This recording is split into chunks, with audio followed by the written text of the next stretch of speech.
If you're looking to play the ultimate outlaw build in Fallout 4 that's focused on high critical burst damage and gunplay, then look no further than this Fallout 4 Gunslinger build.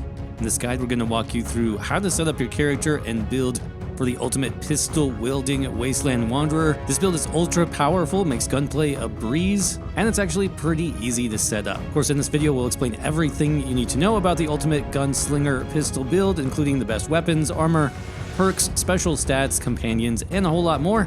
So let's jump right into things. So first up, just a quick build overview, and how do you know if the Gunslinger build is going to be the best option for you? Well, this one is all about burst damage, obviously, as we talked about, and you're going to be optimizing for the pistol as your primary weapon, focused mainly on critical damage. This build is going to use close to medium range combat, and especially the VAT system to grant you huge damage multipliers. So it's really all about precise aim, big damage criticals, and finishing off enemies as quickly as possible. The main stats for this build are going to be primarily agility as well as the luck stat. You could also boost perception a little bit with bobbleheads and gear. We'll talk about that in a minute. But the other fun thing about a gunslinger playstyle is thanks to VATs, you can cripple specific limbs and even disarm enemies with your attacks. This definitely gives that sort of outlaw theme and feel to the build, and that combat style can be especially effective against tougher enemies. I'm talking death claws or more challenging enemies that you might not be able to take out with a single hit. You just cripple their legs, maybe back up, let your AP regen a little bit more, and then finish them off at your leisure. So if you enjoy a little bit of that tactical gameplay side alongside high burst damage, then yeah, a gunslinger might be the best build for you. Now, the major downside to this one is going to be the amount of perk points that you actually need to be good at combat. You may need to actually let go of some perks like armor or blacksmith in order to gain the best in-slot options for combat. And yeah, you could pick up those perks later on in the game, but for players who really enjoy crafting and settlement building, you're going to have less of those options early on. That said, let's dive right into the build and talk about stats. For the gunslinger, as we said, you're going to want to stack as much agility and luck as you can, those being your two primary stats. These are going to be used for the Gung Fu perk as well as for Leaf Clover. This means you might have to not pick up some of those crafting perks, which we talked about at the start, and use more bobbleheads to get the more utility-oriented perks. But going straight down the line here, strength, we're going to invest 1, perception will be 3, endurance 1, charisma 3, intelligence 1, and then 9 agility, and 9 luck. Now, in terms of perks, keep in mind we do have a complete leveling breakdown over on the written guide. That's on the website, hacktheminotaur.com. Briefly, though, we'll go over some of the starting perks that you should pick up. First, obviously, is going to be Gunslinger to increase your pistol damage. You want to follow that up with Critical Banker, which allows you to store even more of those crits. Follow this up with Lone Wanderer next. This helps a lot with damage reduction as well as carrying capacity. Next, you'll want to pick up 4 Leaf Clover. This can fill in your crit meter in VATs, and then you can store extras. Follow that up with a Bloody Mess perk for a nice flat damage boost. Eventually, keep investing in Gunslinger, so pick up Gunslinger 2 for even more pistol damage. We do recommend you pick up Scrounger eventually, though it is optional, but this will help since low lockpicking at the start of the game is more challenging, and this will help you get some free ammo. Don't forget Action Boy as well to regen AP faster. Very helpful for VATs-focused builds. And then at level 10, pick up Better Criticals for 50% more damage from those critical strikes. These, as we said, are just the basics, so you want to check out the written guide for the full breakdown. That'll get you to level 50 and beyond. Up next, let's talk about weapons and gear. The 3 main weapons that you're going to want to pick up for this one are going to be Kellogg's Pistol, the Deliverer Pistol, and also the Pickman's Blade for a melee option. Talking first about Kellogg's, this has high burst damage, and it's a actually unique 44 revolver.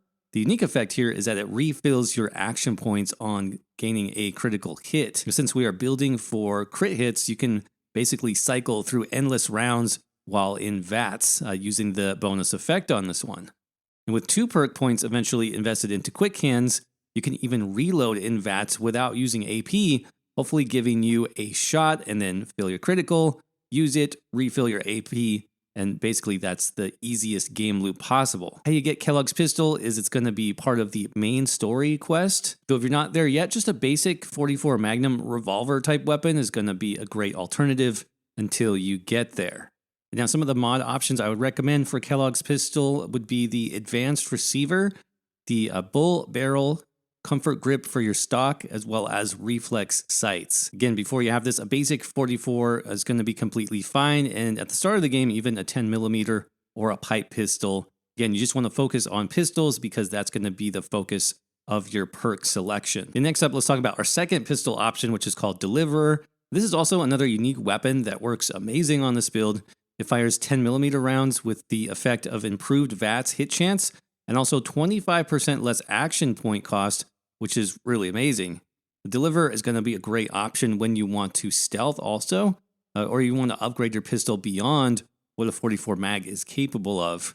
However, it can be a little bit annoying to get this weapon as you do need to work with the Railroad faction and complete the Tradecraft quest first, so just keep that in mind. But the Deliverer pistol is even better with mods, as some of those recommended mods would be the Advanced Receiver to give you the most damage possible, the Extended Barrel to improve your range and accuracy, which is especially important since Deliverer has a low base range.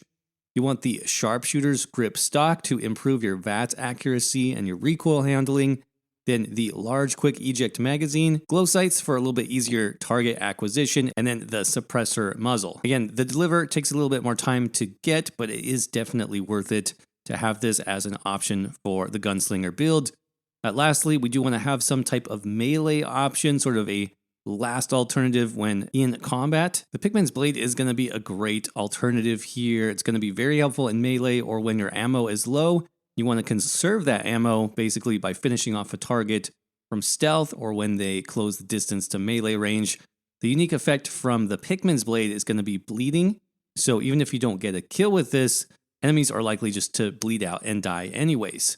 Now, if you don't have this yet, a regular combat knife is going to be a good replacement up until then. Like we said, you should always have a melee weapon with you just in case.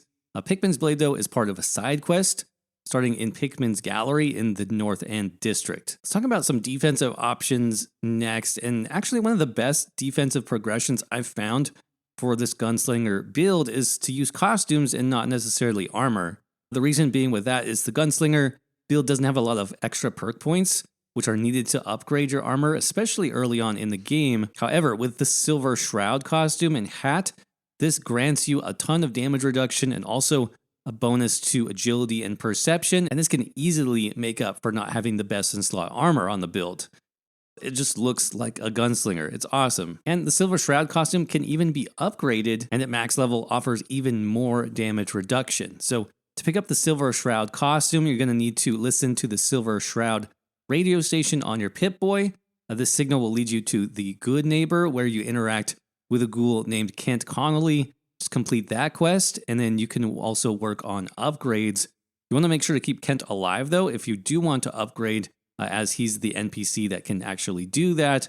Also, if you get the costume early on, the upgrades are level-based, so you can expect them to come at level 25, 35, and level 45. Other options here, you could even equip Patrolman glasses if you want to add another +1 to perception, boosting your score even further with this combo. Up next, let's talk about consumables, which are going to be quite handy to use on this build. A Jet, for example, slows down time, allowing you to manually line up headshots or quickly enter VATS to take out multiple targets if you want. Also, Nuka Cola Quantum is going to restore 400 AP plus some HP, which is perfect for crit chaining. Psychochems can be useful on this build as well, increasing your damage by 25% as well as increasing your damage resistance. The damage boost here is actually really good for taking down tougher enemies or bosses, and the resistance is a lifesaver when facing off against multiple targets.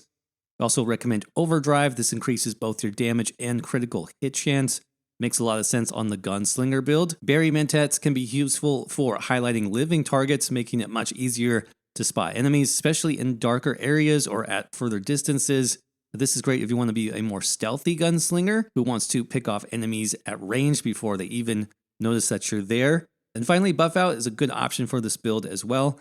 Not quite as specialized as the other chems here, but it does increase your strength and endurance, boosting your carry weight and your health. So it's a nice solid all-around chem for when you need a little bit more survivability on this one. Now, in terms of companions, Dogmeat is probably the best option for a gunslinger build because you can still activate the Lone Wanderer perk. With 3 ranks set in Lone Wanderer, you gain a massive stat boost. You'll take 30% less damage, deal 25% more damage, and can carry 100 more carry weight. Since Dogmeat doesn't count as a companion for this perk, you get to keep all of the bonuses while still having him as a companion by your side, which is very nice. Beyond that perk though, Dogmeat is also incredibly useful in combat. He's a great distraction, keeping enemies busy while giving you time to line up your shot. And he also has a chance to scramble for and find useful items like extra ammo and stim packs during a fight. You can find Dogmeat at the Red Rocket truck stop just after leaving Vault 111. That'll wrap up our Fallout 4 Gunslinger build. If you guys have any questions on this one, again, make sure to check out the written guide, which is linked down below in the description and the pinned comment. Over there, we have the full leveling guide from 1 to 50, showing you the best perks to take at each level. Also, where to go early, mid-game, and late game for those upgrades. So everything is explained for you step by step, and it'll be super easy to put this build together as you are playing the game. Other than that, thanks for watching. Let us know down in the comment section which Fallout 4 build is your favorite, and which build do you want to see next on the channel. Hit that subscribe and like button if you'd like to see more from us, and as always, thanks again for watching.